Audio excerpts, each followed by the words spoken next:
We are live. We are live. How's it How we going? doing? Alright, mate. How are you? I'm not bad, mate. A bit burnt, but other than that, I'm alright. A bit warm. That's what happens when it gets to 13 degrees in Scotland. Scottish people can't take the sun.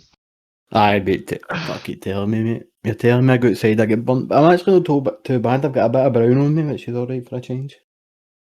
That's good to see. The sun likes to Bit take healthy you looking and, for a change. aye, it likes to take you and turn you a wee bit pink pretty quickly, doesn't it? Aye, man, you used to come back from Holland looking like a salmon. That was not good. Half That an was hour in, atrocious. half an hour out in the sun in Holland and your neck was red. And my neck's fucking always bright red. Aye. Mate, see in the winter, my neck's always fucking bright red. People used to go at me, you go for sunbeds? I'm like, no. If I did go for sunbeds, I don't go for a sunbed on my neck, you know what I mean? I don't fucking cover my full body and just put my neck in.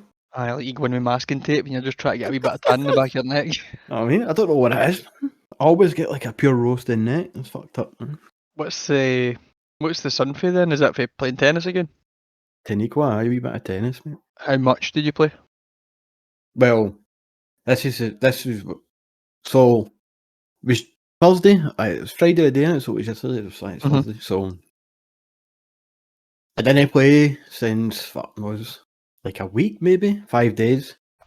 And I was like, I'm going to be absolutely breathing out my arse. There's going to be a lot of sun. I did a chippy the night before. Pizza, mate. I was like, this is going to be like one of the worst days. And I don't want to say I strolled it, but it was pretty much, I was sound the full fucking 2 hours. I could have played more, but You always tend it to, was when you well get into good, these man. things, you're thinking about what you've had to eat and how you've slept and what you've been doing the last few days before it, and you always think this isn't going to go well. I think the break was pretty good because my legs were getting fucked up, and I think I was playing too much, you know what I mean? Aye. I surprised myself. Wee bit of rest done you good then to an extent, you think? What, 100%? That's good. But we're gonna go back about 10 minutes here, and you're gonna tell the same story you told me just before we came on here.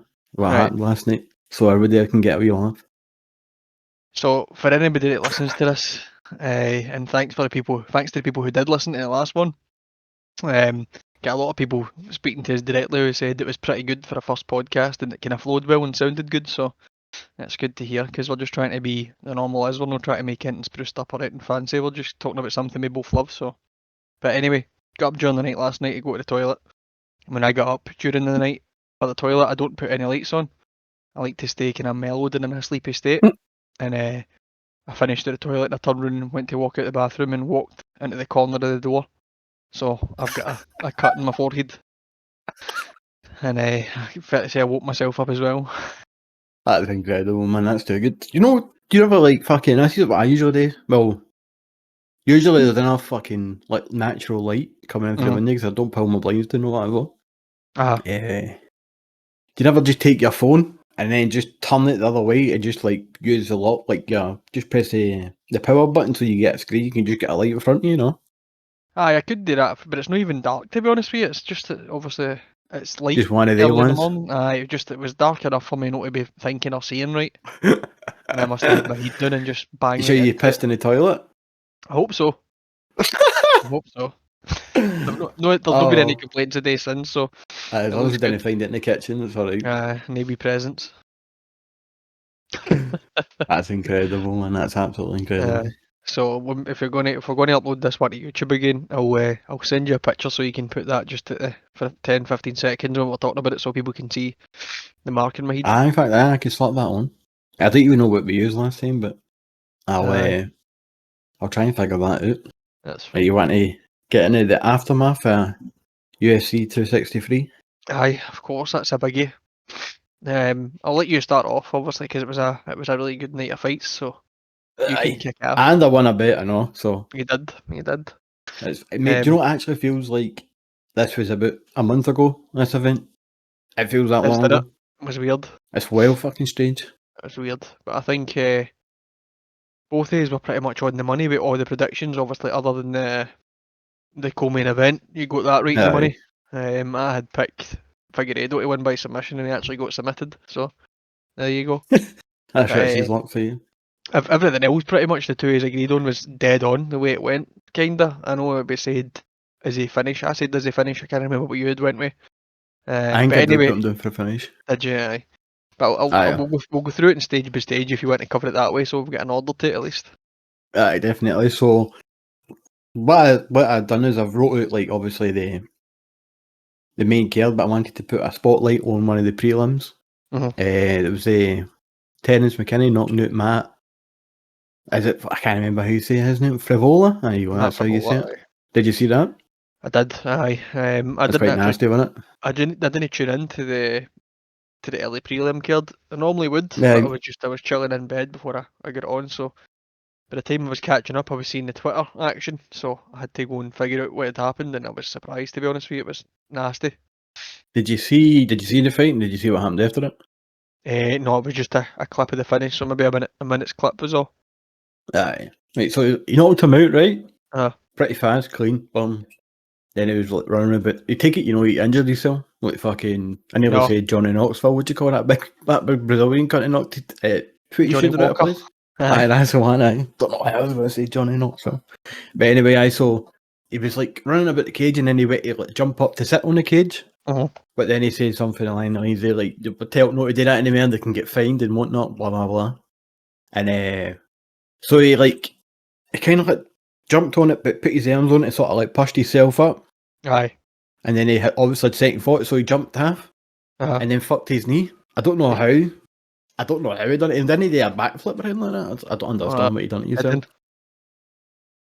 But I tried to find out if there was anything that's came out or whatever, but nothing's came out to say what the actual problem is. So I don't think there's any problem, but it's a weird one. Aye, nothing long lasting at least. That's his. I believe it was that his first fight in the UFC. That's his debut. Sure it was. I'm sure it was his debut. Aye. Imagine that debut, knock a guy out in 7 seconds, you injure yourself. Aye. What? How much more shit can you fucking in a celebration and all? You know what I mean? Aye. Well, luckily for the guy, it sounds like for the news outlets and stuff. I've not seen anything coming out for it all week. So hopefully it's just a kind of sprain to some extent. And it's nothing that's going to be long lasting. I think it's like I think he might have landed with his leg straight, and his knees probably just went a wee. What is that? Hyperextension or something? Aye, that's it. I think that's what it was, because he was saying something about like you just might need to stretch it out or something. But fuck knows. But nothing came out yet, so never really had much to say about that one. And then you want to go through anything else before we go to the main card? I'll just cover off that last fight in prelim card, if that's alright. Aye. So the Riddell and Drudoba, the one I added into the end it before we kind of cut it off last week. Aye, that was the fight of the night, wasn't it? I watched it, huh? Oh, I did say. Nasty. I called it that'll be fight of the night. People were obviously going with Izzy and Vittori or Edwards Diaz, which is understandable, but I said that would be absolute bombs. But it was crazy, mate, start to finish. If you have not seen it, go back and watch it. It's 15 minutes and you'll not be bored through any of it. I mean, I've got the trusty 2 times when that fight passed now, so I can get through shit in 2 minutes. A 2-time special. Right, so first fight on the main card. Yep. We got Paul Craig. Now, obviously, we did predict a submission win. Yep. I did, like, after watching the OSP fight with Hill, I didn't think it was going to be as clean as it was. I thought it was going to be like a tougher fight, but he kind of proved it not to be, didn't he? Pretty much. I think you've done what he wanted. You've summed up exactly how I felt. I kind of thought to myself, I think Craig's going to do the come from behind again. I think he's maybe going to face a bit of adversity and be in some dangerous places. But just having that experience, cool head, good submission game, and he's had a few wins that have came for kind of last few minutes, and he's been losing, to be honest with you. But I mean, this could have been better, man. He looked composed, calm. As soon as that hit the ground, there was like tie-ups constantly, and it was putting a lot of kind of traps and stuff in place. So he was catching his right arm, fully locking it in place. So he was concerned about that and trying to get it out. And while he done that, he threw an armbar up on the other arm while he was trying to defend the other arm. So a lot of the stuff he was doing was fucking phenomenal, and it was like second nature. There was no thinking about it. It just happened naturally. 100%. I think what surprised me mostly after it was the fact that his arm wasn't broken. I could not believe that. It's just dislocated, and I watched the presser, Dana White after it, and then he was like talking to the media about it. I don't know where it came from or what question came from, but basically, see the guy who was the ref at that fight. Aye, he's known to be like the good old Steve Mazzagatti. And of Arizona.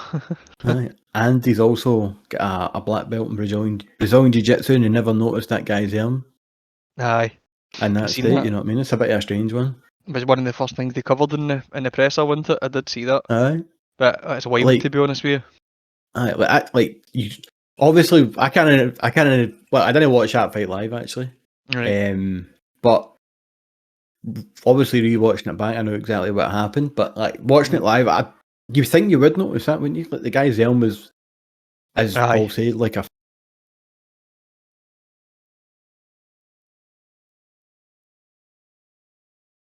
And then, do you Oh, think? See, aye, when you go, I lost you there.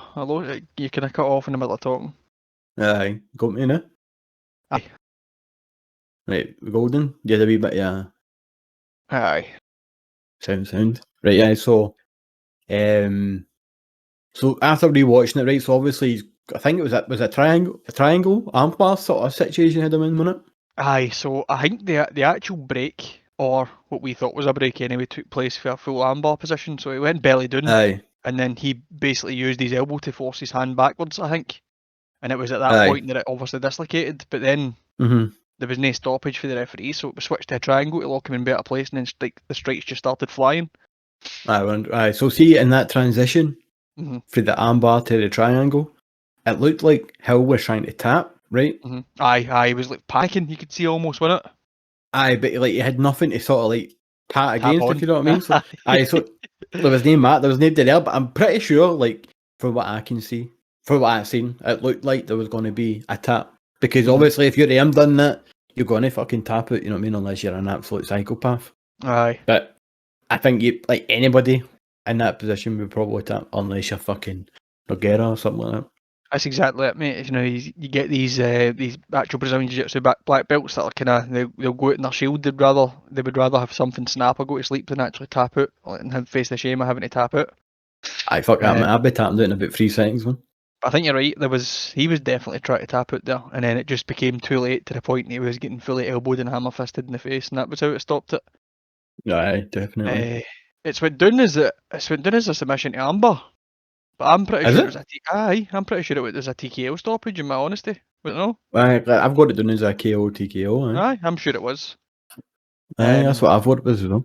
but it was wild, man. That in the exchange, obviously, when they locked it up and then he went belly down, and Jamal Hill tried to roll to defend. I thought that he had got out and he was going to turn off to the side, but Aye, with the cameras changing, it was hard to kind of track what was happening. So I'm thinking, aye. is his arm just broke? Is he about to get out of this? I couldn't really tell. And then it was pretty abundant that his arm wasn't quite right when it was flopping about and doing nothing. Aye. I see when So you see that. See when you see it coming out of place, man. It's pretty vile, man.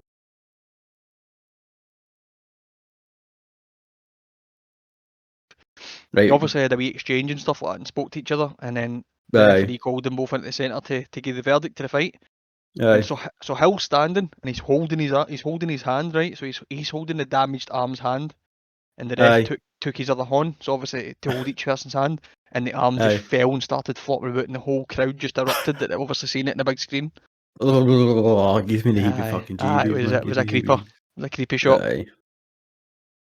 Aye, definitely. And Um, just to throw in, just to finish up on this one, mhm. which was quite strange as well. So there was like a video that came out, and like they're sitting at like a picnic bench, right? And it must be somewhere backstage in UFC because Paul Craig's sitting there with his team, and then Jamal Hill's behind him. So it might be like a place you can go to watch the fights after it, or something along the Alright, lines, or just like I don't know what it is. If you want to see it, it's on Paul Craig's Facebook, Twitter even. I'm talking about, alright. I and hadn't seen that. aye, he gets his black belt at the table and then turns around and then Jamal Hill congratulate him. Just a bit fucking strange because obviously when you see them in a build up, they want to kill each other and shit like that. Then they fight and then they're sound with each other. So obviously, like majority is for the cameras, right? And you obviously try to get the edge over somebody in that, but it's always good to see the other side as well. Of course, aye. But that is strange you say that because I did see some Twitter exchanges, but it wasn't that. The only thing I'd seen obviously was the two of them. But I think it was, I don't know if it was through Twitter or Instagram, but Hill basically said we spoke after it and we had a drink in that and everything's clear. And there was a Yeah, I think it's picture, probably came for seen that. a picture of him in the club, like a nightclub or something like that, drinking and dancing together. No, it might have been. It didn't look like a club, but it might have been like a pub garden, like Aye. whatever. You know what I mean? Maybe But not. no, I never seen that, man. I never even knew he'd get promoted to black belt either. This is me just finding that out. It's pretty cool, That's man. Isn't it? class. That's class. And I like that. I like when you see somebody successfully shown some high level grappling skills and then they get promoted afterwards, especially if it's like in a big stage like a UFC fight or something. Aye, definitely. I'm just surprised it never took place in the octagon, but because usually, not usually, because I've seen it happen maybe about 5 times or something where they get the belt in the octagon. It's usually like a good sort of a boost after winning a fight in it. Aye. Aye. That was interesting, man. It's a good fight. Aye. In terms of that fight, I've basically covered everything I want to bring up, unless you want to add to that. No, I'm happy with what we spoke about with that one, to be honest with you. But aye, it was good. It was really good viewing. I liked it. Aye, definitely. So the amount of depth went into this one, I don't think we can say about the next one because it was pretty much just as expected. The Bilal fight with Damian Maia, pretty much it was. Aye. Pretty much just Bilal working away, and Damian Maia just not really been able to do too much, was he really? To be fair. Yeah, it was just. I don't really know what he's going on, to be honest with you, because obviously his grappling is so diverse, and he's probably, as a lot of people say, he's probably the best grappler that's ever actually competed in MMA. But the fact that he was just stalking him down and pursuing the single leg over and over again, like he never tried to mix it up and try anything else at all.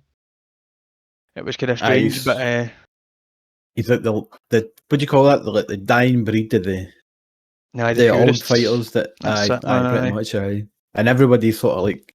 Everybody comes in well-rounded and then they might specialise in something else, but generally you can't really get away with trying the same thing there and there again unless a guy gasses out and then you eventually get it. Maybe that's what he was hoping for. Aye. I mean, there's obviously a few elements into it. It's timing, variety, and whatever else you want to put into it, use of the cage. But I mean, it was fucking ridiculous. I think it was like 23 shots and only one of them was successful. That's insane, isn't it? And against a guy like Bilal Muhammad, I've not seen a lot of his fights, but obviously checking for his record, watching a couple of them, he doesn't really gas it. He's winning by decision, you know what I mean? So he's no, doesn't seem like the type of guy who would, I don't know, I wouldn't want to say gee up, but he doesn't seem the type of guy that's going to gas out and give you the win, you know what I mean? Exactly. I think he's used to fighting the full duration of a fight. He's fairly tough. He's got the gas tank, and we've seen quite a few times when it comes to Maia, especially when he was at middleweight anyway, the gas tank was a bit sus in some cases. Aye. And at 43 years old, he looked pretty good, to be honest with you, even the full way through the fight. But it looked like a tough time for him. He was having very little success. His boxing exchanges were very readable as well. And Bilal done what he needed to do, escaped the takedown attempts and landed more strikes. But that was pretty much it. Aye, man. And then Dana saying it's probably his last fight in the octagon as well. Aye. It's a bit shite, but it's probably. Bless him, he's called for a Diaz fight. Did you see that? Did they? I seen there was like an article and it said something about like Nate Diaz, or was it Nick Diaz? I can't remember what one it was, and it was like Damian Maia, but I never clicked on it because I just thought that might just be fucking shite. People writing just for click. I've got something to bring up about this fucking clickbait shite, right? See these, like, obviously when you're looking at articles, right? So the main one is always Conor McGregor, because if you see that name, you're going to click the fucking link, right? Yep. Anytime he's got a fight coming up, I swear to God, every week a new website out there saying Conor McGregor is in frightening shape. Conor McGregor looks better than ever. It's like, these people are fucking athletes, you know what I mean? They're professional fighters. I know obviously you get the odd ones who just like let themselves go and all that shit, but it's like, I don't know, man. Like, are they that stupid? They don't understand that they always sort of, you're always going to be in shape. He's not going to turn into a 20 stone cunt, you know what I mean? Like Ricky Hatton and fucking lose all the weight again. It's so fucking annoying, man.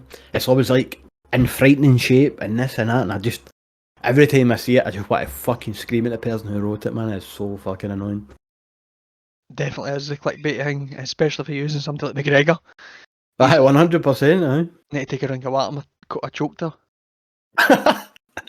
100%. His name, you could write fucking Conor McGregor by his, I don't know, a pre-map t-shirt and so fucking click Conor McGregor spotted at the market buying potatoes ahead of his fight. He's getting in shape. It's like people start. How many totties is he buying? Not too many totties for one dinner. Madness. It's incredible, man. Absolutely incredible. They need to stop with Aye. these shitey So- fucking articles. Maya basically said that he would love to share the octagon and fight Nate in his last fight, but Nate Diaz is probably not going to be interested in fighting Damian Maya, to be honest with you. It's probably not going to happen. And Nate will probably punch him about the place. Aye, that'd be a tough night. Which would probably be a bit of a shame. You don't really Yeah. want to take. Well, he's not going to do like fucking damage, but he is going to do damage. You know what I mean by that? Like he's Aye. not going to go out there and fucking, I don't know, try to compare to somebody like he's not going to go out there and I don't even know. Right, we'll just take Ngannou, right? Ngannou, right? He's not going to go out there and absolutely kill him. Aye. But he's going to go out there and he's going to put a pounding on his face, you know what I mean? He's going to take a lot of facial fucking damage, probably. Aye. Probably end up cut to fuck. And then if your last fight, you don't really want to have any. You don't. Like your last fight, his face is fucking. He's not got like mad cuts in his face, has he? Big holes in his fucking face. Who, Damian? Last thing you want. Aye. Aye, I don't think he's that bad, to be honest with you, condition wise. So your last fight, you don't want to go out with somebody that might actually punch your skin right off your face. Fuck So, that. On topic of Damian Maya, try to get a Diaz fight. It's a good segue right into the next fight. Very true. Very fucking What did you make of that? I don't really want to say this again, but I'm going to pretty much as expected again, wasn't it? It was just Leon Edwards pretty much, no a sparring match, man, but he pretty much just kind of like showcased everything he's about, really. Aye, yeah. In my eyes. Definitely. Sort of just done what he wanted, not me, try to not be as disrespectful as possible. And then, like, see when you were watching the fight, it was just like everybody was calm, the commentators were calm, they were just saying like blah blah blah, this is what's happening, blah blah blah. And then obviously when fucking Diaz hit him with a 1-2, put him on Bambi legs, that's when like the whole place erupted, the commentators like it brought the energy to like the crowd and obviously the commentating team and that, but it's just far too late. You can't like what was his game plan, you know what I mean? Like I don't know, man, like Diaz as well, he's like he's kind of like an old dying breed of fighter as well. He's like, obviously he's good at boxing, he's jiu-jitsu class, but if he just, I don't know, obviously he probably does walking takedowns and whatever, but do you think of the amount of time he's been in the UFC? Like, he probably could have evolved a lot better than he has, if you know what I mean?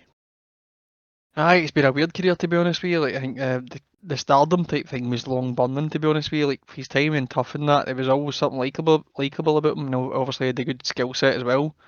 It's just so tough. Like you're saying, that boxing combinations is different. It's different to what you see normally, and for people coming into MMA, makes him stand out a wee bit. But he's too tough for his own good, and he'll just continue doing things. And I don't really know how much he puts into a training camp. It's kind of hard to tell. I don't know if, I mean, he said in this one he got cut and it was a tough camp towards the end and stuff like that, but as you said, it almost looked like a sparring match to an extent. It was like Leon Edwards was able to showcase everything that he could do, how good his defence and offence was everywhere.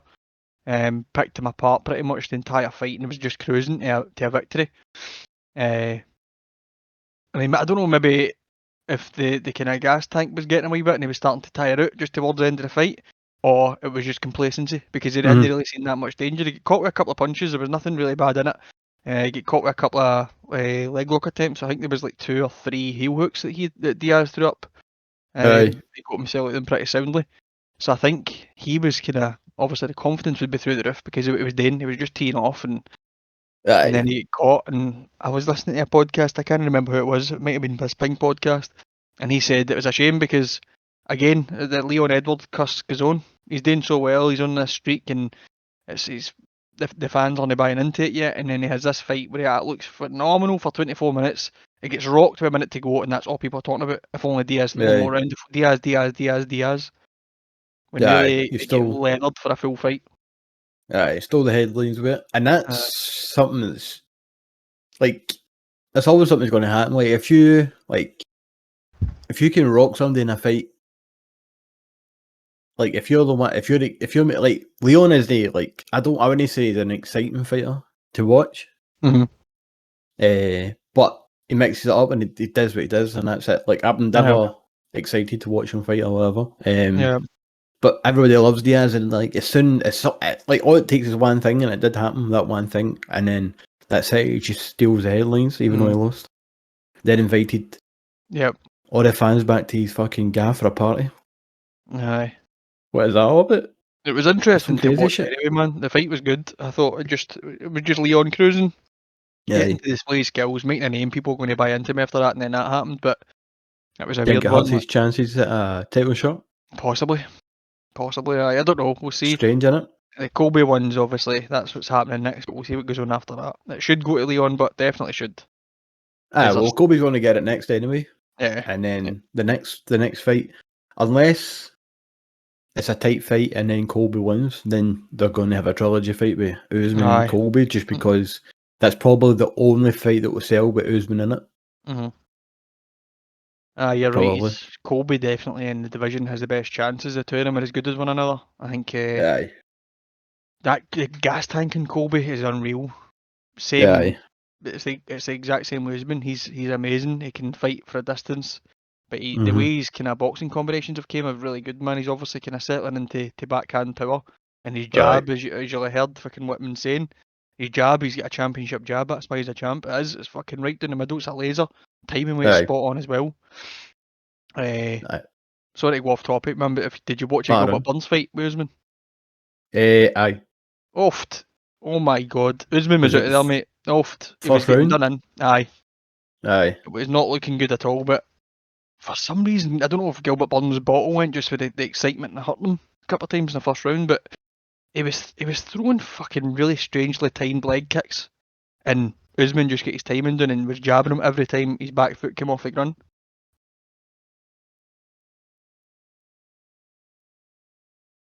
But like double dare, wasn't he? I think Aye. I could be rambling here, but Aye, it's he did. one I would need to go back and check to figure out what happened. It's worth watching. It's worth watching again. But I think Usman's kind of setting himself up to be like another GSP, where he's got that multi-skilled toolbox. He can do like Aye. a really good jab. GSP was the same. He worked in his boxing. His jab was lightning, man. Remember the Koscheck fight, the Koscheck. second fight? Aye, Oh my man. god, man. Surprised he still got an eye after that fight. Nah, that was bad, mate. His orbital looked fucked, and he just kept touching his face the entire fight. Like that was obviously that was all that was on his mind, was his eye or his face. Aye, 100%. Evidently, it was affected. Yeah, 100%, man. Horrible, man. Imagine you get punched repeatedly on a fucking brown orbital bone. That just sounds like it would just be making crunchy noises all the time and pure. Oh, mate. That wouldn't feel nice. Be sick, man. Not fucking good. But in terms of that fight, mate, no joke. I was just literally just making sure I was covered everything on that fight, right? Mm-hmm. Going to go into the next one, right? And I'm sitting right next to the window, and a bird literally just dive bombed right after the roof, mate, as if it was just heading straight for the flare. And I hope it's no deed, mate. I swear to God, that looked like it was just going straight to the ground. I didn't think a fucking podcast was that bad, was it? Mate, I swear to God, that took me well by surprise there. But I saw anything else you want to add to that one? Nah, good with that, mate. Right, solid.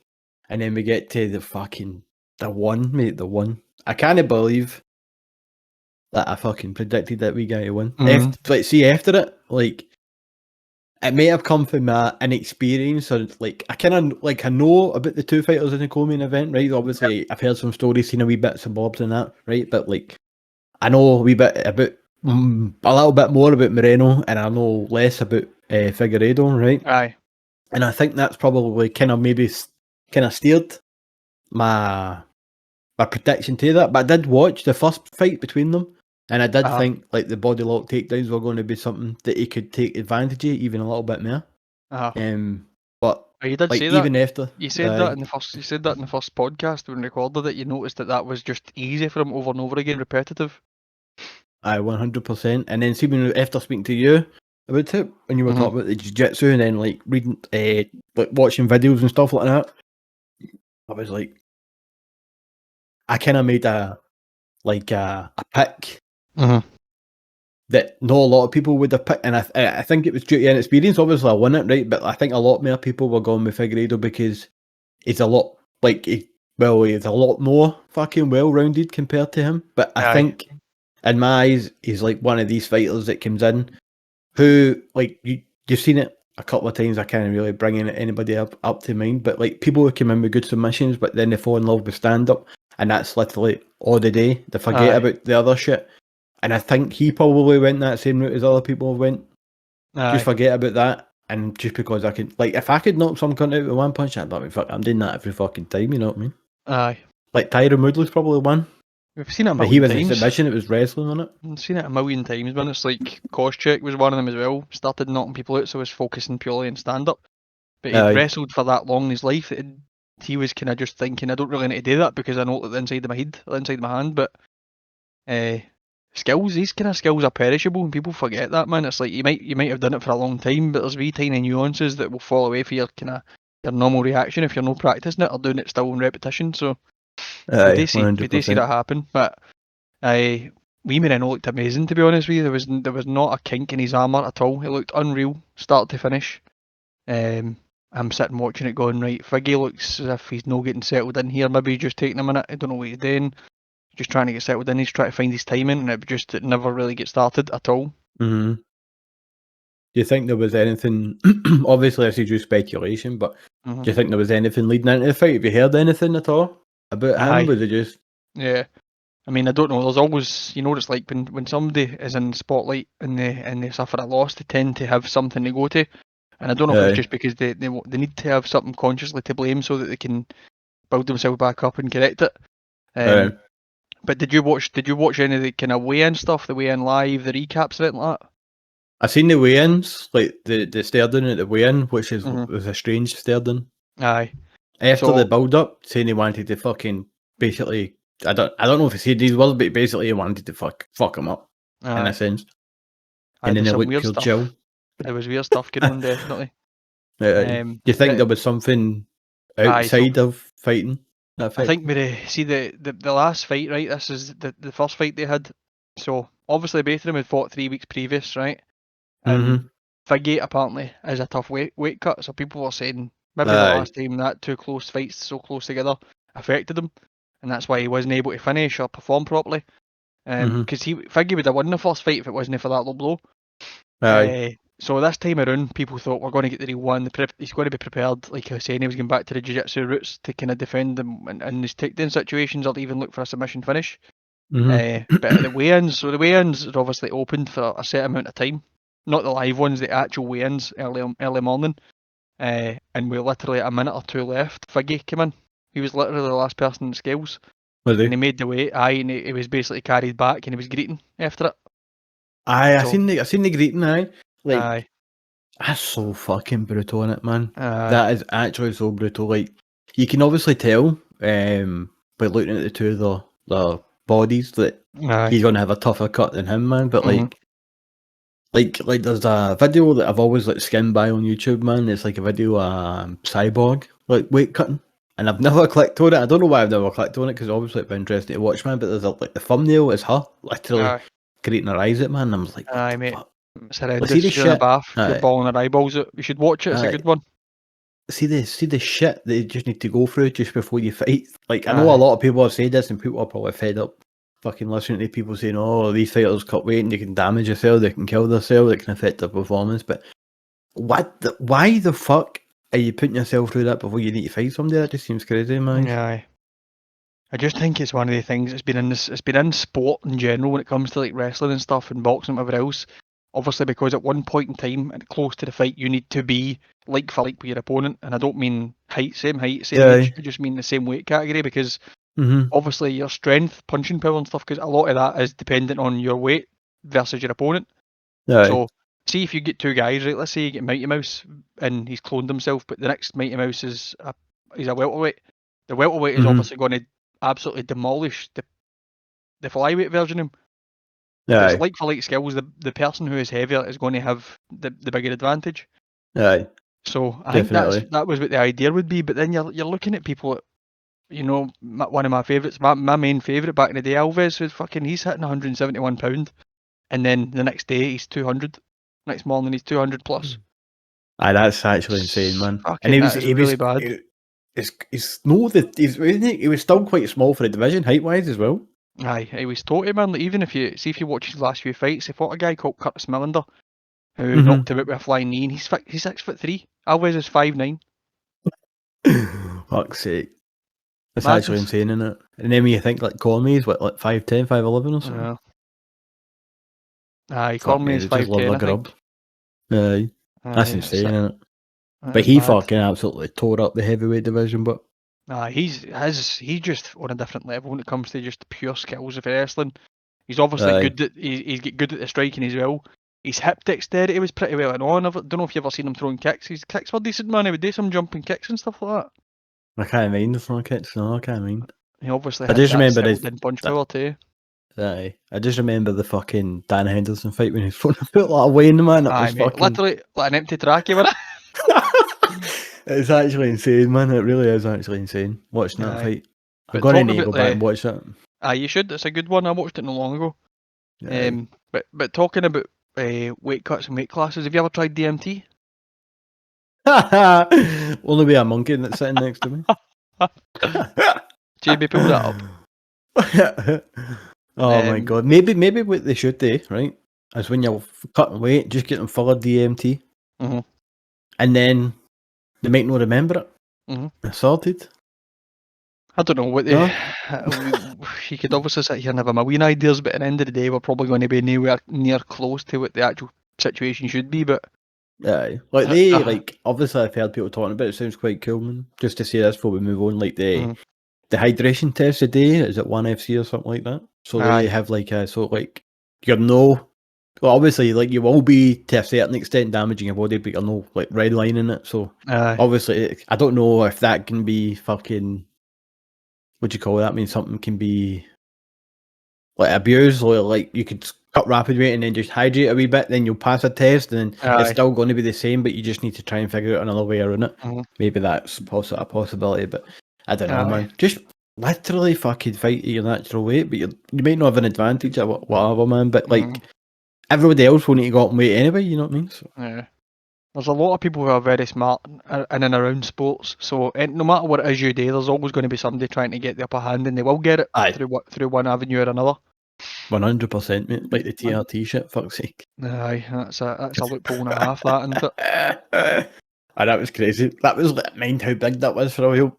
Mm. Everybody talking about that, man. It was like the biggest. Did they not have like mad fucking court cases not cause it? It took one person to admit they were using it, and then it just became a thing where it was kind of documented, and it was a big talking topic. Aye, it's insane, man. It is mad. It is mad.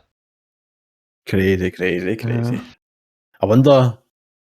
We're just going to go right off topic again, but fuck it, man. I wonder, like, obviously, TJ coming back. Mm. Like, obviously, I've got that bet on with you that TJ's going to win, and then obviously you want Corey to win. But like, Aye. is he going to come back, and you're just going to be able to tell that he's been fucking about for years, or is he going to come back and just obviously he might be like TJ, like he's a workhorse, right? So obviously he's always going to put the work in. Aye. But I wonder if it will show that if what Cody and all that were saying was true, Aye. or if it was just that one time. It's going to show. It is going to show. There's no hiding. He's going to go in there and like you got to take one look at him on the scale, or you got to take one look at him in the octagon, and you're probably going to make like a good. What's that word I'm looking for? I don't even know. I see about 8 times I've done this on the podcast. What do you mean? You're going to have a good guess that he's either been Aye. fucking about for ages, or it was just like a one-off. Just depends on how he Aye. looks. I think you're pretty right, to scared be for honest that. with you, like, you know, you're saying about him being a workhorse and that, there's no doubt about it, he's a cardio machine anyway. But Aye. he could have been exploiting this for as long as he's been in the UFC or fighting in MMA, and obviously they've said that he's been doing stuff for years, and they've never alluded to exactly what it was. But they've Aye. always said there was something, and there was something that was showing people how to do and all that. I'm of the belief that Cody did say he was on EPO before he got popped for it. I think it was a first fight. I would need to go back and find it, Aye. but I'm pretty sure he did accuse him of doing that. Then he said like you were showing other people in the gym how to do it, which I thought was kind of a rat move, because if he's saying that you're showing other people in the gym how to do it, he's obviously grasping on the other people in the gym who were doing it. And then exactly. you look at, like you got like Chad Mendes get popped for something. Yep. But you never know if it's the right thing. Part of that camp. Exactly. Aye.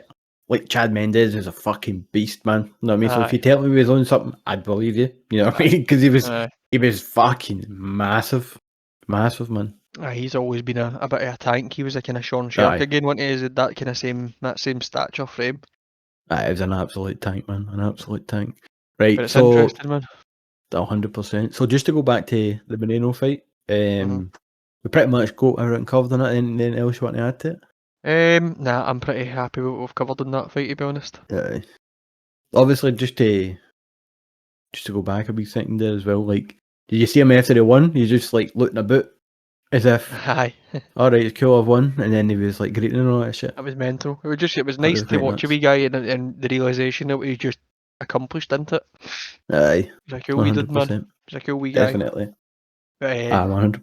there's been funny stuff going about on Twitter. You'd have seen it was like, what if I told you the guy in the right just beat the guy in the left, and it's like I'm sitting with all his Lego, and then it's like Figgy sitting with his guns and stuff. You seen it? Aye. No, I've not seen it, man, but that's a breezer, man. It's a good That's joke. an absolute nailer. Right, so we'll go right on to the main event. Yep. And then it's like, again, it's like the for me, it's just like some of the fights we've already said, like kinda pretty much as we kinda expected in my eyes, I would say. Like, I think like Izzy's like the second coming, like Anderson Silva. I think a lot of people are scared to actually try and fight the guy. And I would be fucking scared to try and fight the guy, you know what I mean? Like, he's just too slick, he's too good. Yeah. He's always got something, he's always got something up his sleeve. He'll always try something that you can never prepare for. And I think that must be an absolute fucking nightmare to fight against.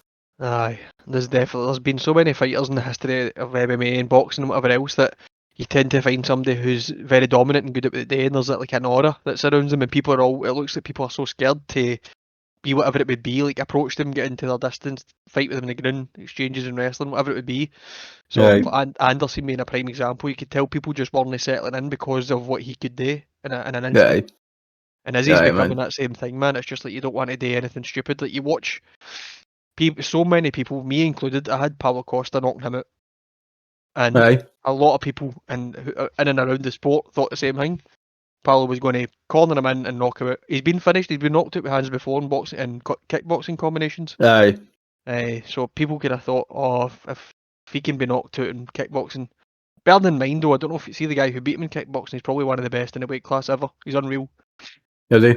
Aye, he's unreal. But people thought if Costa can get him cornered and unloading him like he normally did, then there's going to be trouble. But there was literally nothing to that Costa fight at all. It made him look like a totally different class. And even Costa, he's been in wars with like UL obviously, and that was wild. And there was no fear. But this, like, he was just so scared to pull the trigger at any point with anything. He just didn't want to open up at all. It's just the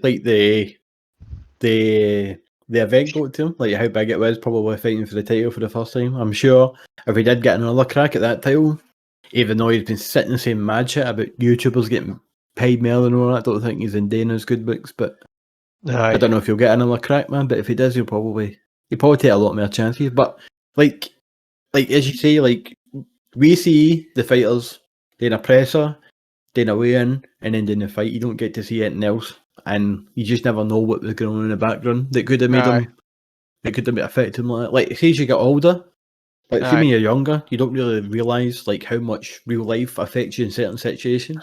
It's just when you get a bit older and you start, and then you're like, fuck this, oh no, this, I can't do that because of this. Imagine being in a fight, right, and then like you've got family shit, or your man's no well, your dad's no well, you've got a problem, or your bud's fucking some other guy or something like that. I mean, that would just absolutely throw you off 100%. Right. It must be so fucking hard to go in there and just totally forget about everything and just fight.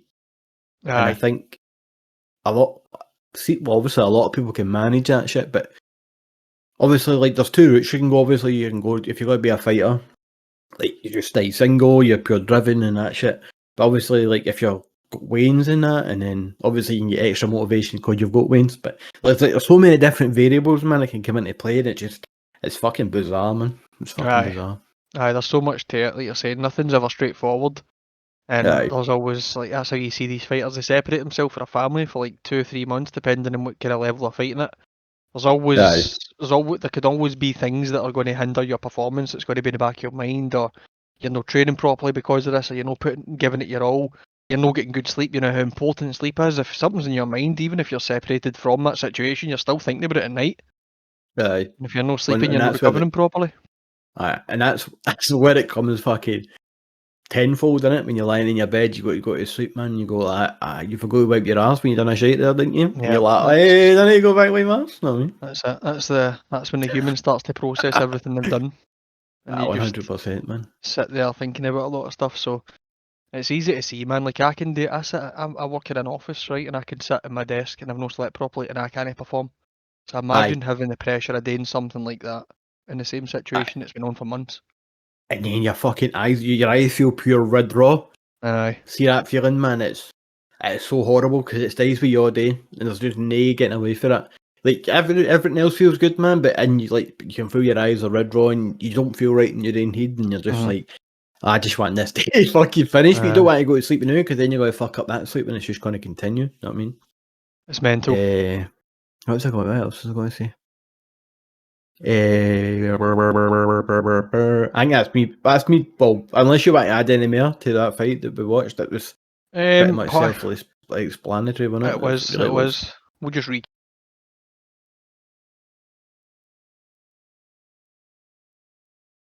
That was pretty Obviously, fucking funny, man. leg kicks looked phenomenal for Izzy. Aye. You know, you get a lot of people who kind of feint or they do a bit of hand movement to kind of get you unsettled and then try and draw out strikes or make holes in your game. But he does this kind of twitching thing with his hip. So he basically twists his hip as if there's a kick coming. He's seen this, but he doesn't throw the kick. So he was doing that constantly, and he just like when it came to the kicks, Vittori could never get settled in. He was fairly kind of readable, apart from the catch, and like I think it was a second or third leg kick for Izzy. He caught it and he put him in his back. But the grappling exchange was kind of short-lived. It only went on for a minute, maybe less, maybe more. But back up to again, and for the cage work, Izzy used his head positioning, circled out using the kind of head and arm. He done pretty good, to be honest with you. I thought when it came to that, he was always in the right position and composed. But one thing I found absolutely wild was the fact that Vittori was arguing with Rafael Cordero in the corner when he said that you need to work harder, you need to do this and that, and you lost that round. He's like, no, I won that round. Did you see this? No, I've never seen that. No, what Aye, the mate. fuck? He was telling Cordero in the corner that he'd won the round. He thought he won the fight. He said, I'm pretty sure at the end when they were talking to each other as well, like he was saying to Adesanya, I beat you as well, saying I won the fight, and then as it was getting called, he sort of had his head down, but he had his fist clenched above his head as if to say, come on. And it was it a 49-46? I'm pretty sure. No, it was all 5 rounds to Izzy for all the judges. I'm sure Was it? Aye. And then like after hearing that, right? So after hearing like the kind of domination of the rounds, so it's not like a 48-47, you know what I mean? Aye. You would go, right, I've lost it. But he still, fair play, see if you've got belief and you, fair play, right? But you should be able to have like a conversation with yourself to say like, right, I've obviously lost this, if you know what I mean. Like, it comes off a bit like uncoachable in a sense. Like if somebody's in your corner telling you, right, look, this is the problem. Like obviously they've got an eye on it, right? Mm-hmm. They can kind of tell you what they can see, and then obviously you take their information and use your information and go to fight. Because he's fighting at the end of the day, you know what I mean? He's fighting the fight. But I like, if you're fucking arguing with your coaches in a corner, it's not a fucking good sign, is it really? Nah. That's really bad. Weird.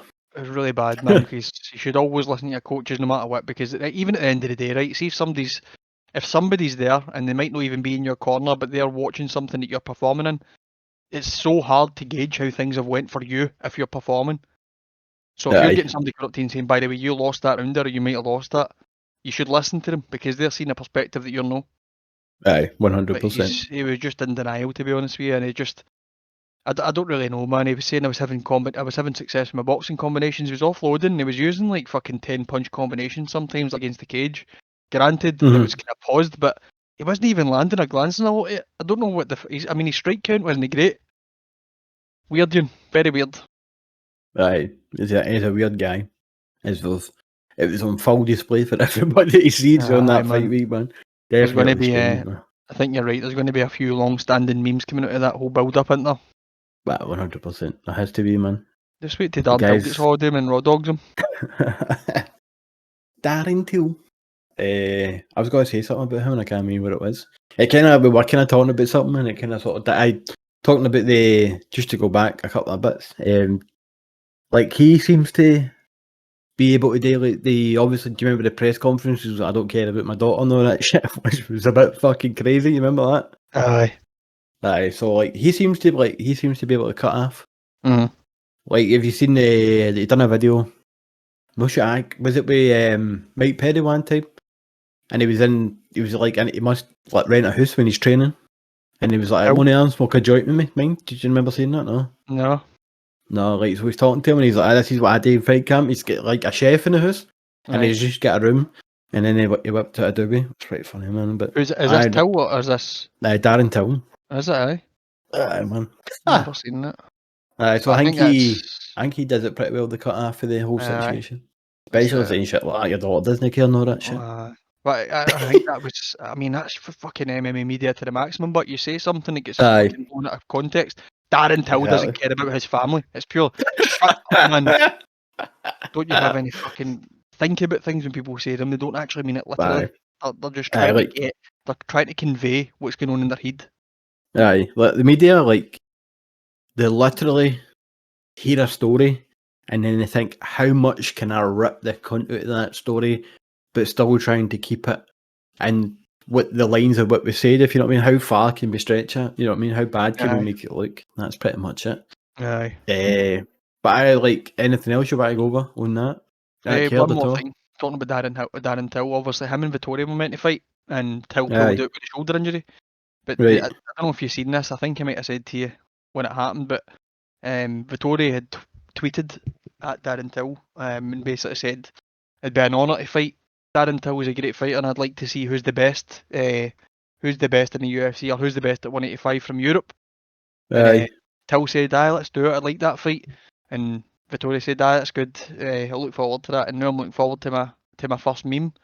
And Darren Till tweeted back saying, "There you go, you ugly cunt." And it was a picture of him storming the octagon. It was a picture of him storming the octagon, but he had the Guinea seed. That's fucking class, man. Darren Till's always good for a laugh, isn't he? Aye, he's mental. He's wild. Good shit, but that's good shit. Stealing a taxi, went in Gran Canaria, was it? Oh, Tenerife. Tenerife. Tenerife. So, did you ever listen? I know we're getting on a tangent here about Darren Till and totally getting off topic, but did you ever listen to the podcast he done with James English? I listened to that one. I don't listen, it was pretty good. That was a good listen, man. He was talking about basically it wasn't him that done it, it was his mate, but he was in it and all that. I don't remember that bit. I thought he bumped it. In fact, there was somebody saying he was in the backseat waving or something. Something like that.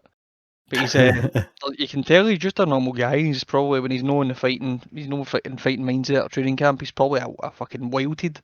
On it constantly. It seems that way anyway. He definitely likes a bevy, I think. Likes a couple of nose beers, I think.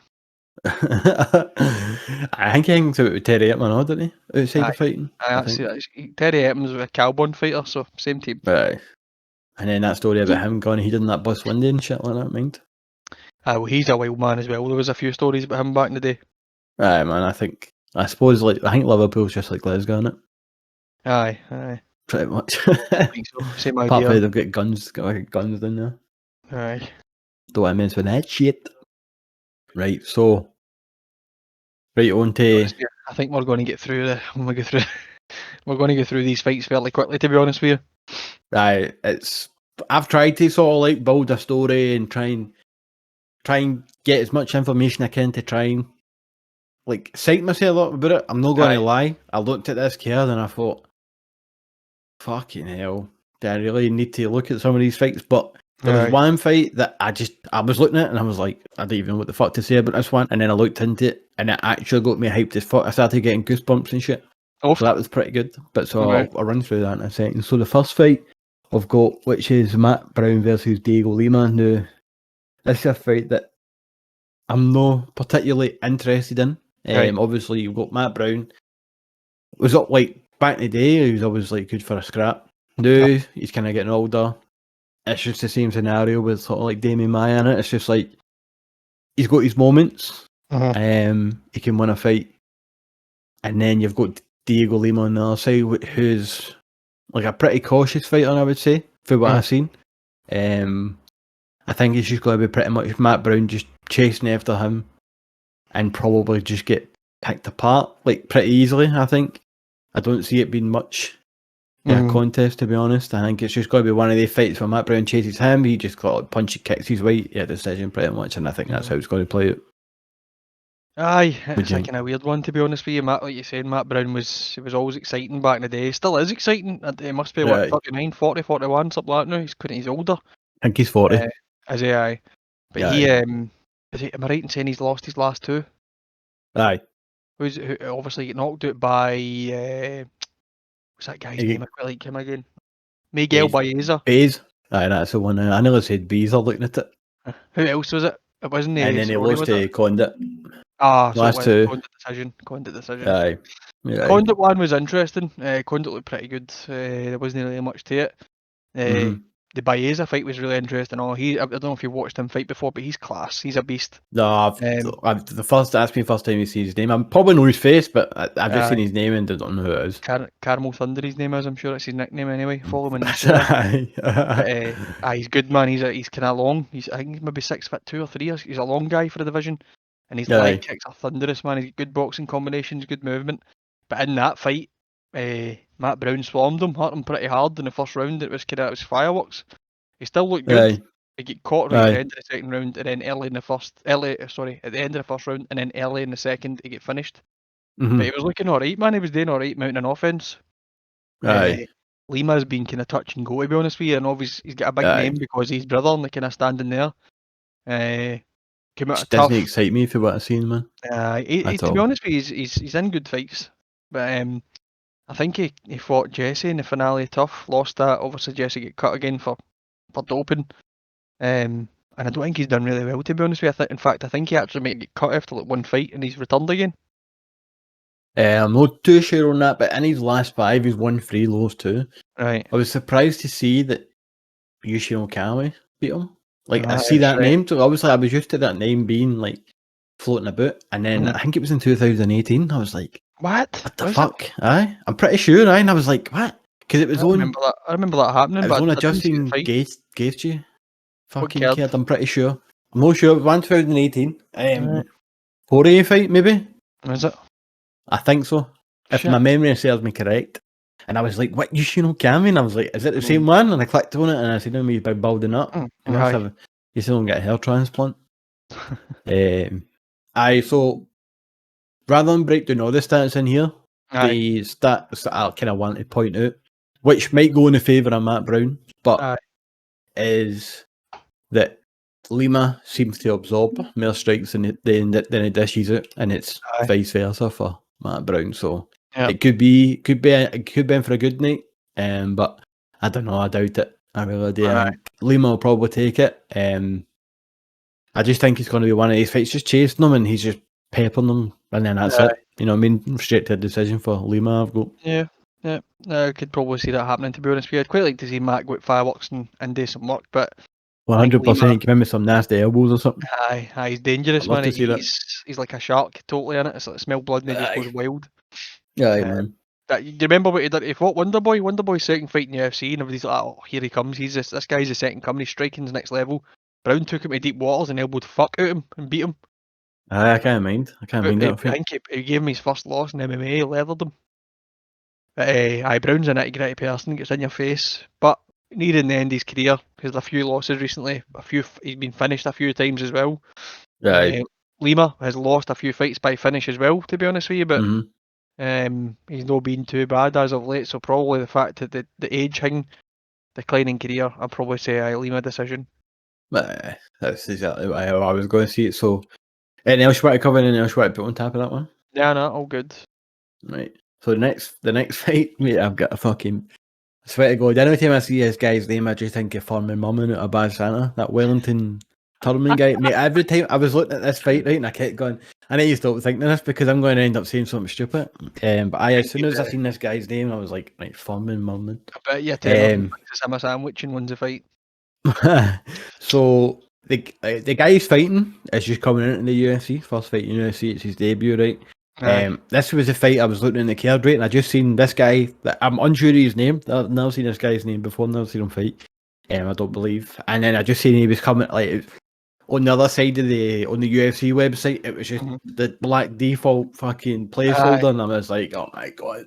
like what parallels can you draw for this fight? I mean, what can I do with this fight? What can I talk about? And then I went, right, so after speaking to you, look like right, cover the full card, I was like, fuck it, I need to actually go in and have a look to see what's going on here. So Aye. I looked at this guy, and then I went, Shared Dog, the other guy, and then this is where I get goosebumps, and I'm about to get them again, right? Right. So the guy, so you've got the Wellington Murman guy, right? So he's had 3 fights in the UFC. He's won 1 via decision. He's had 2 losses, right? Coming in Right. decision and a KO. Who's he And fought? then so name wise, let me get you the names in a wee second. He has fought. I can only see surnames right now. So Right. they've got a Robertson, a Perez, and a Sanchez. As far as I know, I don't know the people he's fought. You probably would know Aye. who he's Andrew fought. Sanchez is his last fight, I'm pretty sure. Aye. And so I was like, right, cool. So I need to go and find out about the other guy now. So I clicked on the other guy's Shared Dog, and this is where the excitement came for, right? So Right. he's making his debut in the UFC, right? But he's got Right. 19 wins, Okay. and he's got 16 KO and TKOs. Oh, He's had 6 losses though. 5 came by submission, which could go in their favour. Wellington's, I believe he's got quite a few or a couple of submissions on his under his belt. I'm pretty sure. But the only thing that I could really find, so the last time Silva lost by submission was in 2016 to a Kimura. Right. And I'm pretty sure Wellington's sort of forte is like chokes. Right. Well, obviously, he's BJJ is not too good. But if you think for 2016 to now, should have improved. And he's also no fought since November 2018, so obviously probably due to COVID and shit. He's probably not had a fight. So, but it is a long time. But if you're still going to be training during that time, you'll be able to cover the gaps that you've failed in before. And it seems to be obviously the majority of his losses are coming by submission. So you think, and he said that would be the one thing you would need to be work aware on. of. Exactly.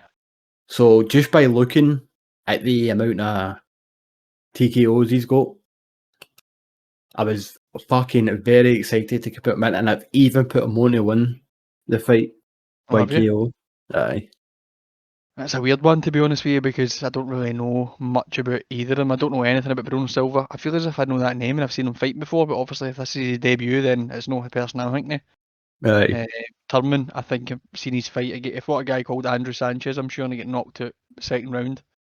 Don't really know, think man. that's right. I'll wait and see. I don't really know. I can't really give a verdict on this because of how much we know of them, but I'd quite like to see this Silva guy come in and being exciting, like you're saying. 100%, man. 19 wins, 16 KOs, TKOs, man. That's fucking nasty. What age is he? He is sure. I'm pretty sure he's into his 30s. Does it say what 32 cap maybe? he's at? I'm not sure. I could check on Shared Dog right now. Let's have a look. So if I click on him, he is, as you probably guessed, Brazilian. 31 years old. Right. He actually looks a bit like Mike Swick, to be honest. And it says association is, it's probably like evolution, but it's Evolução Taui or something. Oh, yeah, Evolução Taui. So it's, That's the one. do you know Andrew Dida? I know the name, aye. A kickboxing coach, used to fight as part of shooty box. So that's his gym. So he's like a Wandy kind of guy. So see, in fact, see when Chael Sonnen and Vanderlei had a scrap on Tough. Aye. One of the guys was punching Chael's head, and he gets escorted out. That was him. That's Dida. Was it? So that's his gym. Aye. So I don't know who this is because I follow them on Instagram, so I've seen some stuff coming out. Aye. So I think he's wicked, man. I think he's a wicked cunt. His last 4 fights, he's on a 4-fight win streak, right? His last 4 fights have been by KO. 3 in the first, the last one in the fourth. TKO, punches, knees, punches. So he's coming in, he looks like he's going to be confident, and it could be a fucking quick night for him. Interested. So I'm quite buzzing. So that's where the excitement came from. Like I was like, I don't even want to look at this fight. I'm probably the fight I'm looking forward to the most. That's mad that you're getting that feeling just for having a look at something without actually knowing somebody. It's fucking nuts. That's what I love about it. Mate. That's what I love about it. See, like UFC, like like my dad used to sit and watch hundreds of UFC, right? And I used to come in and watch the odd bit, and then like it took a wee while to like grasp on. Obviously, you're watching Chuck Liddell knock people out, you're like, that's fucking class. And then you started getting into it, then it's like everybody started getting into it. But my dad used to just be able to just buy like a tape, stick it in and watch it. And I think I could do the same now. Aye.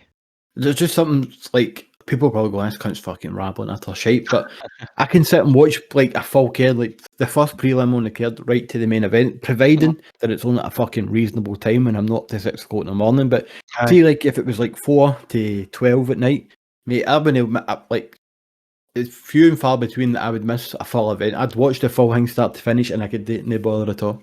Aye. I'm the No same. bother at all. I'm the No same. bother at all. You know, back in the day, I think it was pretty much, it would only have been you. Like me all used to watch it together in Willie's house. And Aye. there could be a big fight, and you remember I used to always ask Willie if he would put it on for the get-go because I wanted to see the entirety of it, even the people who were making debuts, because there was always going to be somebody shining. It's always good to 100%. watch it and see what's happening. There's a total shift in styles over the years, man. You see how tight everything is these days compared to like me watching it 10, 15 years ago. It's wild. Aye, 100%. I'm the same, mate. I love that, man. Even if I'm say UFC 263, for example, that one I was in bed until the kind of the prelims started. I watched that on my phone, and then I got up and sat at the computer and watched the kind of last couple of fights of prelims and the full main card. Normally I'm sitting at my computer and I'll watch start to finish, and I'll maybe be playing the computer or playing something during it, but I've obviously got it running on the other monitor, so I still do 100%, man. Aye, 100%. It's literally like it's so exciting. Like the prelims. Usually, the prelims you've got your up and comers, and you might have people coming in sort of like filler fights and shit like that. But I think that's where you get to see sort of like obviously see when you get people going to like main cards and stuff. Some fighters become a wee bit more safer. Obviously, you need to last a wee bit longer if you're in like a 5-round fight or whatever. Yeah. But sometimes the prelim fights are fucking insane, man. Actually insane. Aye, well, I mean, it's your time to shine, especially if you consider it. Say you're fighting in a massive card, and there's going to be a big exposure. So this guy who knocked the guy who get the 7-second TKO or KO finish at the weekend there. Aye, man. That's what you need to do, man. You need to go out and do something. Get Aye, yourself man. a He's name. like, I think he was pretty. I think a lot of people were like hyped about him, and obviously just going to add to that now. And there's like a mad story behind him as well. Like he's fucking. I believe he was like dead twice through. I don't want to speak for other people, but I think there was like drug related shit, and he had to be brought back to life twice. Jesus, and I think, seriously? I think that I'm pretty sure I could be speaking shit. So anybody listening, don't go and look it up. But there was like and I think there was like family gang shit and all that, so it's a bit crazy, man. But so it was good to see somebody turn the corner in it. And it looks like a fucking like a young, happy, innocent boy, you know. Aye. Obviously, it's just one of these weird things, but obviously you want to better things, so that's good. Well, at least everybody's going to be tuning in the next time he gets a fight scheduled just to see what he does. So good for him. 100%. So obviously, kind of went on the tap of it as much as we could. Anything else you want to sort of add to that? Are you good? Aye, well, I think we're pretty much in the same spot. We don't really know much, so we're going to be watching it with open eyes and see what happens. But let's hope this guy comes out and looks good. 100%, I think it will, man. I'm buzzing for it. Absolutely buzzing for it. Right, so next fight. I'm not sure if you know these two. I didn't know the names, but I checked the fights on Fight Pass. Right. Julian Erosa versus Sungwoo Choi. No idea familiar? who Choi is, but I know the name Erosa.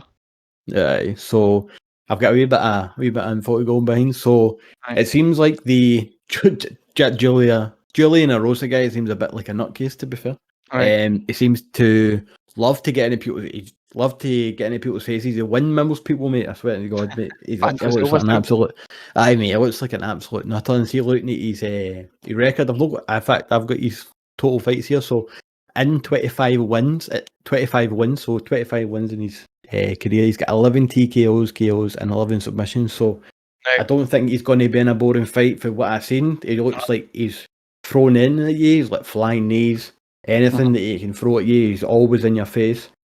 And then checking out Sungwoo Choi, I believe that's how you say his name. He looks like he's going to be a bit more technical, a bit more composed. And I think it'll just be like a better version of the Matt Brown fight, where you've got Erosa just chasing this guy down, throwing haymakers, throwing everything he can, and then basically Choi just trying to maybe jab his way, keep him at bay, keep him away Aye. from him, but I don't think he's going to be able to do that after seeing what I've been seeing. And then I've went with a Rosa by submission on this one. Oh, have you? Aye.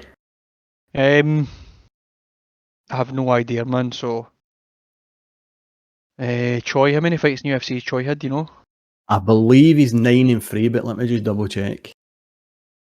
So, where is your record? Come on, show me.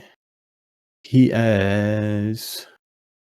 It's not actually showing me, but he's got 4 fights in the UFC. He lost his first 2. One was the one he's next to. The last guy he beat is Yusuf Salal. I think I may have watched that fight. Right. It was on the Overeem Volkov card. It was a Name doesn't ring a decision. bell. I'm pretty sure I watched that. Pretty sure. Mm. Pretty sure I know Yusuf Salam. Aye. Pretty sure I know that name. I'll go with Julian But he Erosa just looks. because I know he's fought. I think he was half contender series. He's fought in UFC Mhm. quite a few times. He's looked no bad. I'm pretty sure.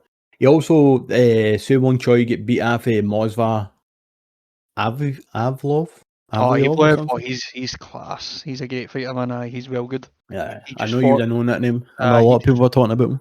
He just fought the other night, I think, didn't he? 263. Aye, it was last week. I seen his name on it. Aye. He's really good. He's I don't know if very I've good. seen that He's one fight. to watch. Aye. So you're nothing to add basically to that now. Well, I'll Good with just go that. with. I'm going to go with Rosa, and I'll go. Aye, man, TKO. he looks like a madman. Aye. The way I'm thinking it's going to go, he's obviously wanting to get in his face. Mhm. Troy's probably going to want to sort of stand back and pick him away to keep him at Mhm. bay.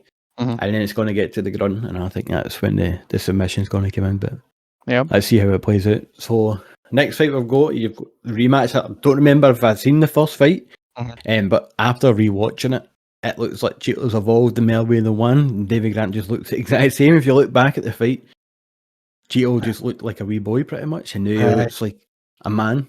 To say it in the most simplest way I can, if you know what I mean. Was that a while ago they fought, but was it no? It's like 5 years ago, something like that. That was a long time ago. So in the time period that they've fought each other, Cheeto's fought 13 times and Davies fought 5 times. So Davies obviously had that patchy career, man. He's had a couple of years here and there where he's not competed properly. Definitely. I don't know what do you have David Grant's age handy? I believe. I think he's 34. Is he? But let me just try and see if I can get one to double check it. He was born in 1985, so 35. 36 this year. But he's December 18, 1985. He's been good recently, man. I don't know if it's 2 or 3 fight streak he's on with 3 knockouts or 3 TKOs or something like that, but he's beat a couple of decent guys, man. So I'd be interested to see what he's do. Last 3 fights, he's won 3. The first one he won by decision, and then the next 2 he won by KO. I think it was his last fight he knocked out Martinez. Aye. What about the fight before that? Who was the guy's name again? Martin Day. Familiar. I did watch it though because I'm pretty sure it was the night that Masvidal fought Usman the first time around. 100%, aye. And then the fight before that was Grigory Popov, if you know who that is. Popov, I think I've seen him fight actually in the UK at some point. Aye. That was on the Zabit Cater card. Is it? Split decision, that one was. Aye. So David Grant, man, he's kind of had a weird career in the UFC, done well and tough, lost the finale fight to Holsworth via submission, and I think he's only maybe had a few fights since then, like you're saying. So Cheeto was Cheeto his first fight after the tough finale? I think it was.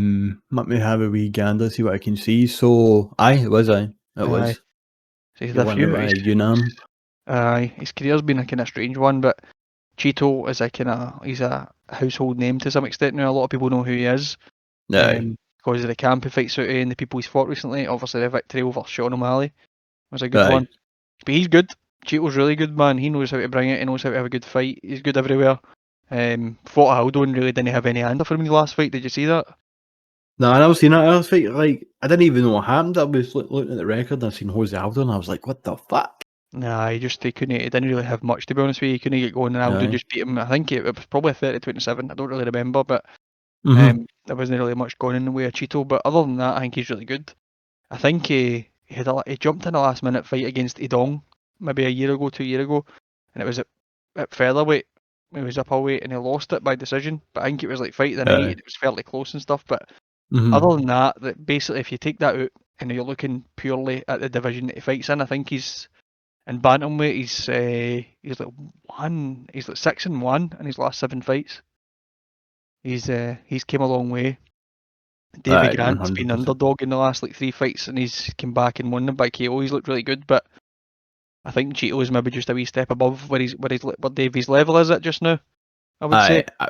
100%. That's kind of what I kind of drew for Aye. the comparison. Obviously, he's had more than double the amount of fights. So if you think about it, it's more than double the amount of camps. So he's probably obviously David is older, so he's obviously got the experience on his side. But obviously, going through camps is probably the ideal experience a fighter wants to go through. So you're preparing for someday.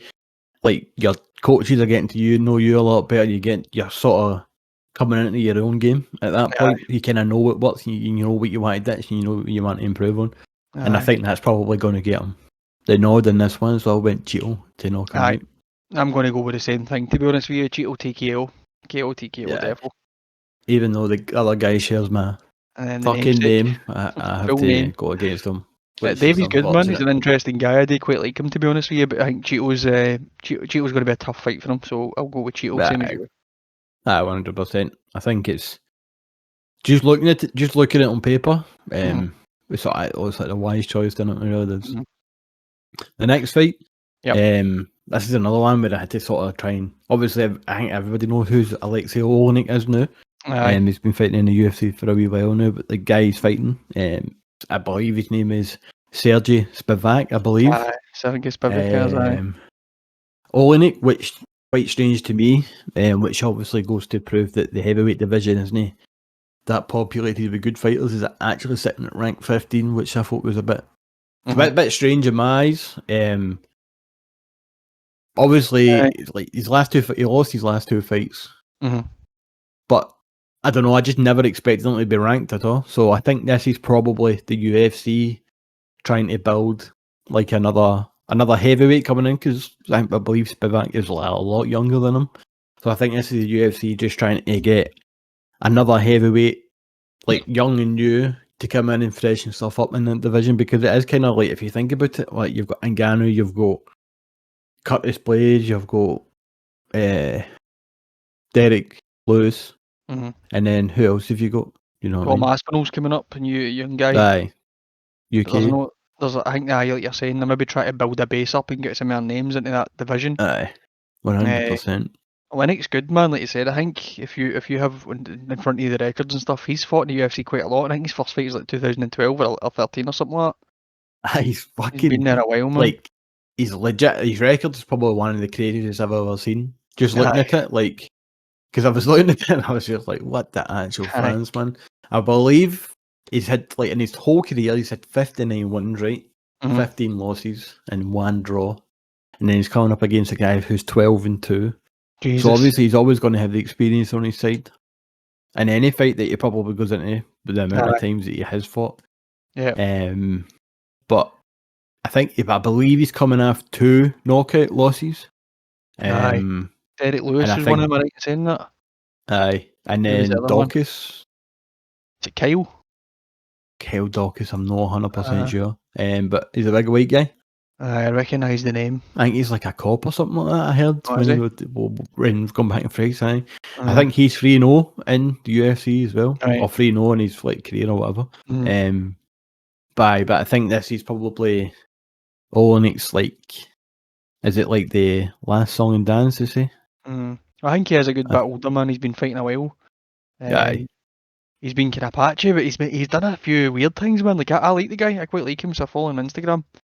And I like his mad fucking choke he does, man. The Ezekiel choke for the bottom. Ezekiel standing, it's crazy, isn't it, mate? It's unreal, man. I've never seen him being finished with that. Other than if somebody's wearing a gi and they're rolling about, messing about. But it's just... I like people who do match it. Same, it's obviously, it takes somebody to stand out, just doing something different. And the fact he's got 2 Ezekiel choke victories in UFC is mental, man. It's absolutely crazy. One of them was fully mounted. Aye. I can't remember who it was to, but the other one he done it was to Junior Albini. Remember the big boy wore a fucking nappy pretty much. Aye, that was the nappy, man. He did look like he did wear a nappy 100%. Scary, man. But he's a bit older, man, a bit experienced.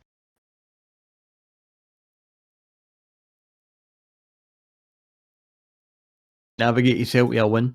You know what I mean? Cause his experience, but I'm seeing it sort of like this guy who's coming in. I believe the guy he's fighting. Let me just double check. His last fight in the UFC, he's got 3 fights in the 4. Right. Oh, 5. 5, right. fuck's sake, David. So he's 3-2, so 3 wins, 2 losses. He beat after Walt Harris and Marcin Tybura. He No shame in that. He beat Tai Tuivasa, is it? Right, he's Carlos a good fighter. Felipe. Yep. And Jared I don't know how you say that. Yeah. But I think this is sort of like the switching of the guard, isn't it? Like he's going to probably drop down, maybe get cut, and then this boy's just going to come in and then hopefully put Moldova on the map, and that's where he's from. Is he Moldovan? Aye. UFC. Aye. Is he? Aye. Interesting. Aye, I think 5. There you go. I was just going to say, I think Atlantic's going to be gatekeeper almost to that division. I think there's going to be a few people get tested against him. I don't think he'll get cut after this fight. If it's a loss, there'll be another couple, but he's definitely probably on that. I know it's only 2 losses back to back, but he's probably on that kind of downward. He's getting a bit older. But saying that, he had a really good. His last victory, I think, was against Fab Verdun. Legit, it was. He done pretty good in that fight. In fact, I think I might have won a bet that night, and I had him on it. But it looked good. It was a split. Aye. But he looked like he was in shape, and his boxing was better and stuff like that. It looked a bit different from his norm. Aye. Feeding them with Derek Lewis is probably a bad idea, man. But mate, Derek, that's just like feeding. It's just like gaining himself. Lamb to the slaughter, man. It's letting Derek Lewis something and have a highlight reel in it. That's 100%, man. And then the guy, the Dawkins cunt, his name is Chris Dawkins. Chris, is it? Aye, Christopher. But I've went with like Sergey Spivak KO for. Yep. Pretty much. Seems like it's set in stars, shall we say, or set in stone, is it?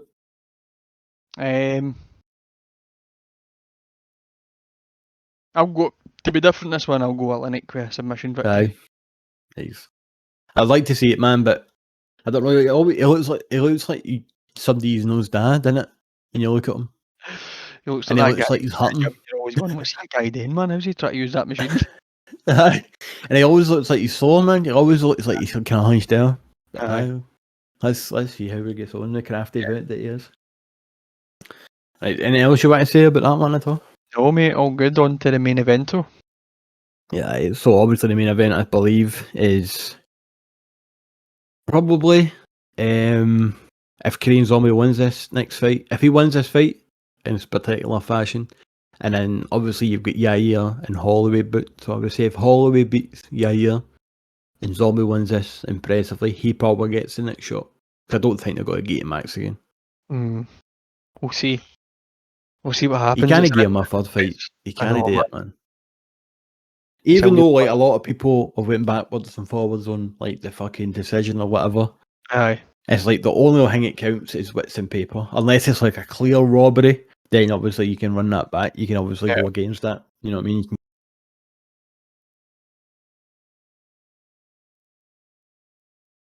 can push Holloway up a weight just to say, look, you've had the title here. You've fought for it again. Obviously, it's not went your way twice. In a way, maybe like fighting is a selfish sport at the end of the day. Maybe like obviously him being in that division, like it can be viewed as him being selfish because he can hold up a lot of people coming in to get a shot at the title. If you know what I mean. Aye.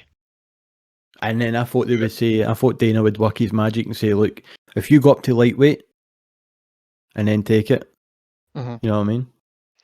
It's interesting. It's in a weird spot, to be honest with you, and I think just because of how good he looked in his last fight and the fact that his fight against Volk was so close, I think there would be.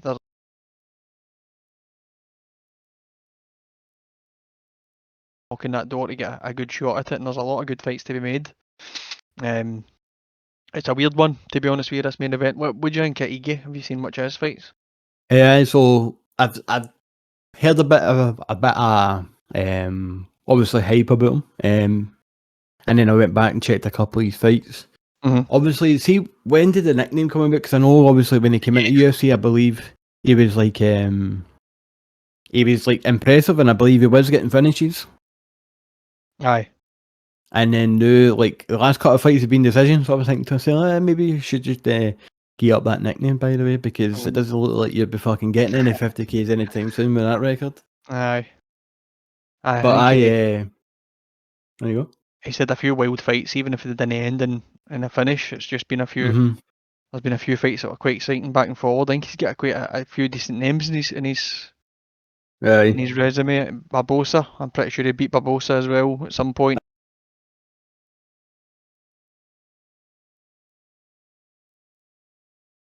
He is pretty composed in there as well. He does move in Aye.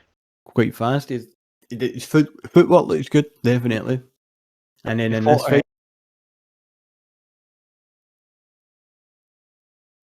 you there? I've lost you. I keep losing you for a wee second now. Mm-hmm. You're all good.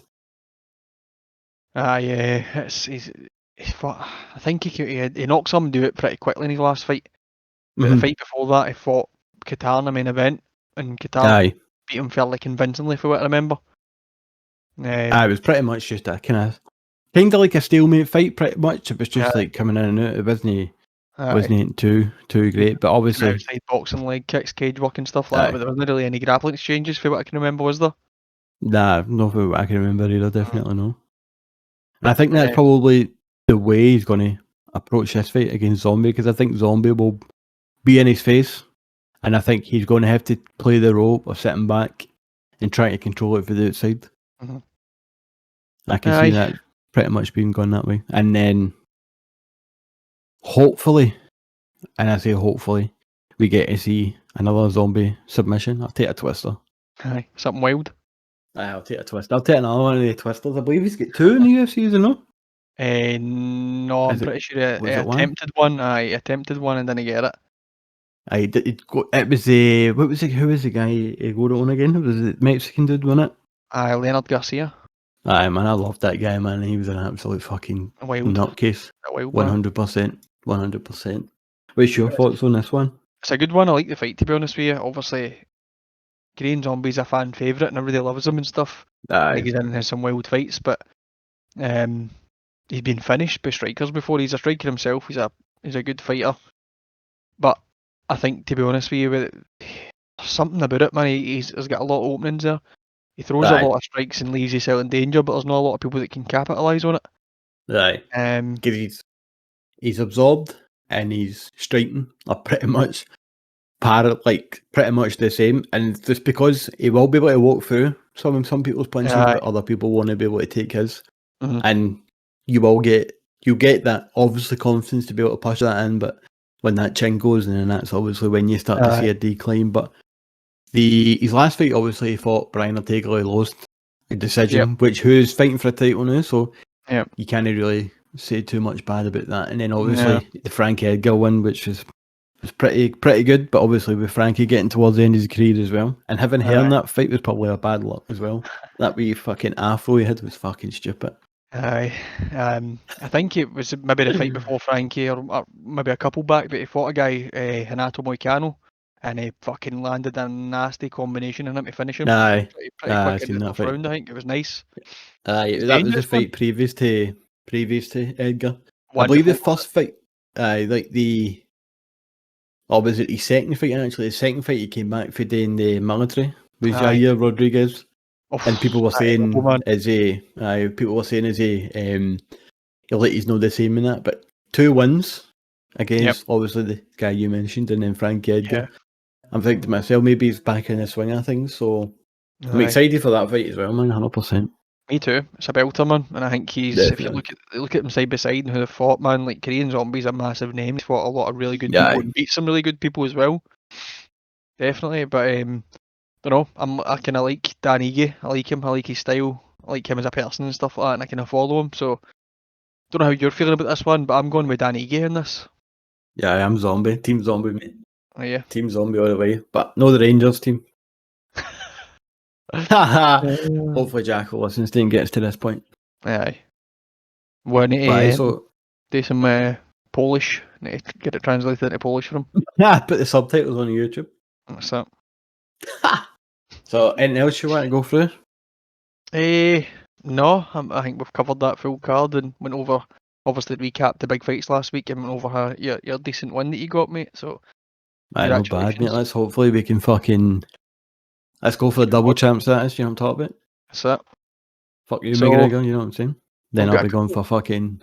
And you go. we've got a couple of good fights coming up over the next few months anyway. So Aye, we've got one. We've got the fight card next week, and then I believe it's either after a week or 2 weeks. So aye, after the next week's one, we'll probably take a wee break in the middle unless there's anything we want to aye. cover in between it. I think you're right. I But think aye, Gary and Volkov fight, and then there's a 2 week break, and then you get the Connor aye, and Poirier 3. So that should be good. So we can do we'll a good build up for that, definitely. defo. We'll continue doing what we're doing 100%. anyway, mate, and we'll just we'll keep doing the same thing, and we'll upload on a Friday or Aye, during the week at 100%. some point, and even if there isn't an event taking place, we can still do some sort of pod.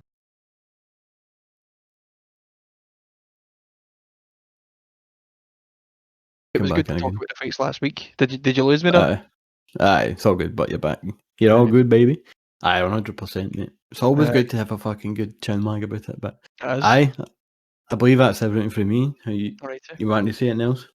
No, all good, mate. It was Golden. good chit chat again. Good catching up on this stuff. If anybody's listening, give us a shout. Let us know how you found it. Hopefully, it was as good and as interesting as the last ones. And we'll just keep going, and we'll do what we're doing, and hopefully somebody listens to it and somebody likes it at least. 100%, mate. 100%. Anyway, it was good to chat to you, mate. Aye. Have a good night, and I'll see you in the next one. You too, mate. Let's wrap Love it. you, bro. Catch you. Good night. Love you. Bye.